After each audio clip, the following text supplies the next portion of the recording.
Hello hello guys, তোমরা সবাই কেমন আছো? আশা করি ভালো রয়েছো। আর আমিও এখন সুস্থই আছি মোটামুটি। ঠিক আছে, শুধুমাত্র হাতে একটু প্রবলেম হয়, এছাড়া মোটামুটি সুস্থ আছি। দুটো হাত বেশি নাড়ানো যাবে না, ঠিক আছে। আর তোমাদের যেটা দেখাবো, আমরা তো এখন আছি হচ্ছে সাউথ ইন্ডিয়াতে, মানে পন্ডিচেরিতে। তো এইখানে 4 দিন টানা কোনো কারেন্ট ছিল না। আর এত ঝড় বৃষ্টি হয়েছে, মানে একদম মানে নাজেহাল অবস্থা হয়ে গেছিলাম। ঠিক আছে, ফোনে চার্জ নেই, জল নেই, মানে কি অবস্থা। তো যাই হোক, যেটা তোমাদেরকে দেখাবো, এখানে তো বাইরে বাইরে মানে ওই সাইডগুলোতে তো পুরো গাছ, মানে বিশাল বড় বড় গাছ হচ্ছে ভেঙে গেছে। ঠিক আছে, প্রচুর গাছ ভেঙেছে। তোমাদেরকে দেখাবো, তোমরা কোনোদিন দেখেছো কিনা জানি না। চলো তোমাদেরকে দেখাই একটা জিনিস। আমরা এখন দাঁড়িয়ে রয়েছি একটা প্লটে, মানে আমাদের রুম থেকে একটু দূরে, আমরা একটু হাঁটতে বেরিয়েছিলাম। এটা হচ্ছে এই প্লটটা, ঠিক আছে। ঠিক আছে, এই যে গাছগুলো তোমরা দেখছো, এই যে গাছটা দেখো, এই যে গাছটাই দেখো, এটা একটা ছোট গাছ ভেঙেছে। কেন তোমাদেরকে দেখাচ্ছি সেটা বলছি। এই গাছটা হচ্ছে কাজু বাদাম গাছ।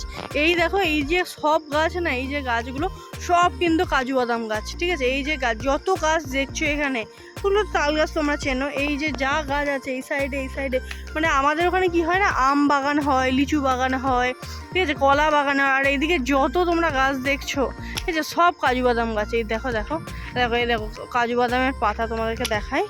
এই দেখো কাজু বাদাম, মানে এই পাতাগুলো অনেকটা সেই কাঁঠাল পাতার মতো। ঠিক আছে, গাছটা একদম পুরো ভেঙে পড়ে রয়েছে, কাজু বাদাম গাছ। ঠিক আছে, ওইদিকে দেখো, এই যে সব কাজু বাদাম গাছ এগুলো। তো দেখে দিলে তোমরা যে দেখো, আমাদের ওখানে কি হয় না, বিভিন্ন ধরনের বাগান চাগান এইসব থাকে। আর এইখানে কাজু বাদাম গাছে মানে ভর্তি। ঠিক আছে, তবে এখনো কাজু বাদাম হয়নি, মানে ছোট ছোট কাজু বাদাম। তোমাদেরকে তো আগের ভিডিও দেখিয়েছিলাম যে একটা কাজু বাদাম পেরেছিলাম। ঠিক আছে, তো ওটা বাড়িতে নিয়ে গিয়ে দেখলাম কাজু বাদাম হয়নি, মানে ওটা সবে সেই একদম কচি আর কি, বকুল আর কি, এরকম হয়েছে। ওর ভেতরে কোনো কাজু বাদাম নেই, মানে এইটুকুনি একদম, মানে হয়ইনি। তারপরে শুনলাম ওটা থেকে একটা এত বড় ফল হবে। ঠিক আছে, সেই আমরা ভেবেছিলাম ফলটা হয়তো হয়ে পড়ে গেছে। ঠিক আছে, তার জন্য তুলে নিয়ে গেছিলাম কাজু বাদাম, খোলাটা এতখানি দেখে ও মা, ওটা শুনলাম ওটা একদম কচি, ওটা থেকে ফল হবে, তারপরে গিয়ে ওটা পাকবে, মানে ফলটা বিয়ে হয়ে যাবে, তারপরে গিয়ে ওটা কাজু বাদাম হয়, মানে ওইটার ভেতরেই কাজু বাদামটা থাকে। ঠিক আছে, তো যাই হোক, তুলে বেকারি নষ্ট করেছি। ঠিক আছে, আর এদিকে দেখ কত কাজু বাদাম গাছ, মানে এত কাজু বাদাম গাছ এদিকে। ঠিক আছে, তোমার সাথে এর আগে মনে একবার যখন এসেছিলাম শেয়ার করেছিলাম, একটা কাজু বাদাম ফল তুলেছিলাম। ঠিক আছে, তো এই দেখো পেছনে এগুলো সব কাজু বাদাম গাছ।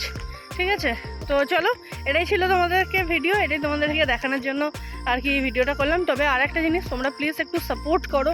ঠিক আছে, আমি তো কাজ করি হচ্ছে বেশি দিন না। ঠিক আছে, অনেক দিন থেকে ভিডিও বানাই, আমার ফেজগুলো মানে কাজ, মানে এত কাজের চাপ থাকে আমার নিজের পার্সোনালি, তো তার জন্য ভিডিও করতে পারি না। তো ভাবলাম এবার থেকে করব তোমাদের সাথে ভিডিও, এবার চেষ্টা করব যেন রেগুলার ভিডিও দিতে পারি। ঠিক আছে, তো প্লিজ তোমরা সাপোর্ট করো, আর আমি তো অবশ্যই আছি তোমাদের পাশে। ঠিক আছে, নতুনদের পাশে আমি সবসময়ের জন্য আছি। আমি ওইসব দেখি না কে বড় কে ছোট, যাদের মনে হয় হ্যাঁ সাপোর্ট করে, তাদের সবাইকে সাপোর্ট করেছি। আর যারা বলার মাত্রই, আমাকে বলার মাত্রই যে দিদিভাই একটুখানি ফলো করে দাও, সাপোর্ট করো, যাদেরকে আমি সাপোর্ট করেছি, প্লিজ তোমরা একটু কমেন্ট করো যে তোমরা সত্যি সাপোর্ট পাও কিনা। ঠিক আছে, তো চলো এখন টাটা বাই বাই, আবার দেখা হবে নতুন কোনো ভিডিওর সাথে। সুস্থ থাকো, ভালো থাকো। আর প্লিজ ইউটিউব থেকে যারা দেখছো তারাও একটু সাপোর্ট করো, কারণ সাপোর্ট না করলে এনার্জি পাই না। ঠিক আছে, যে ভালো ভালো ভিডিও দেবো তোমাদের সাথে। ঠিক আছে, এখনের মতো টাটা বাই বাই। আর কারোর কিছু কোয়ারিজ থাকলে অবশ্যই আমাকে কমেন্ট করতে ভুলো না কিন্তু। টাটা।